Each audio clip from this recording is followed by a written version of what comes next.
I will share something silly, stupid. It depends how you see the world.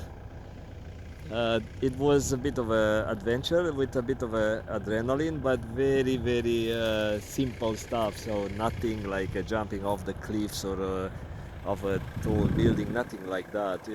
Browse YouTube if you want that type of entertainment. But this one is more for the off-road guys.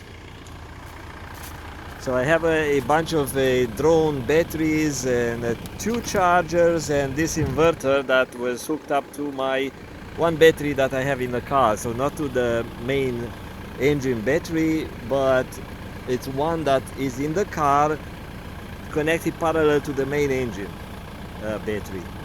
And I spent the night here in the middle of nowhere, and I had some lights on in the car. I had these two chargers, battery chargers, which takes a lot of juice. At some point, it takes about 230 watts to charge two batteries. That's a lot of current. It's like if you divide by 12, then the loss of the inverters and stuff, then you get maybe more than 10 amp sucking off the battery, and that was for some hours.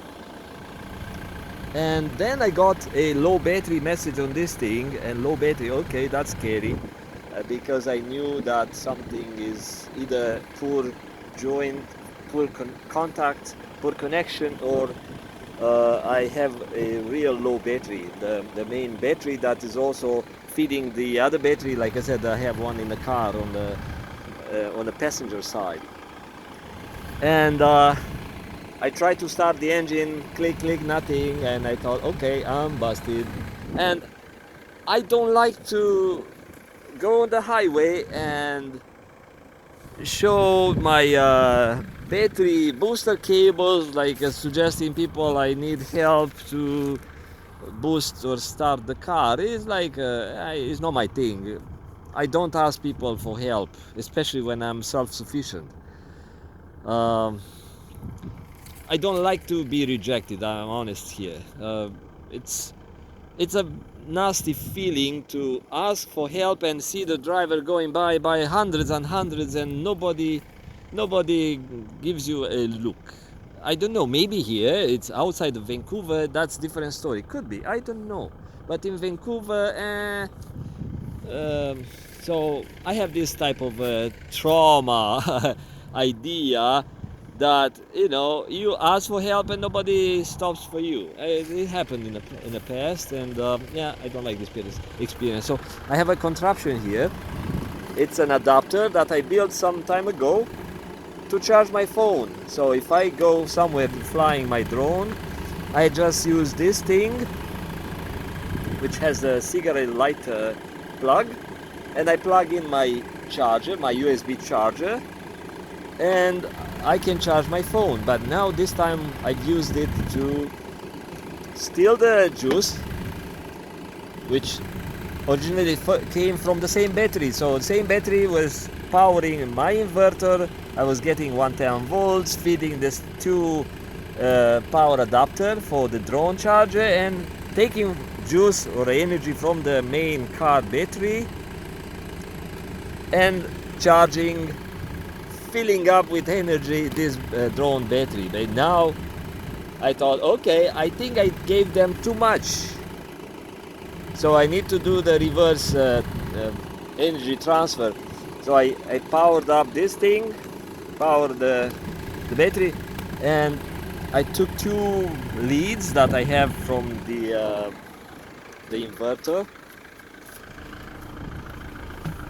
I have this crocodile thingies that are useful sometimes, and I use it to hook up my inverter, and I clipped it here and here, and I got the energy back into the car battery that I have, like I said, on the passenger side, and there is a wire that is feeding the main battery.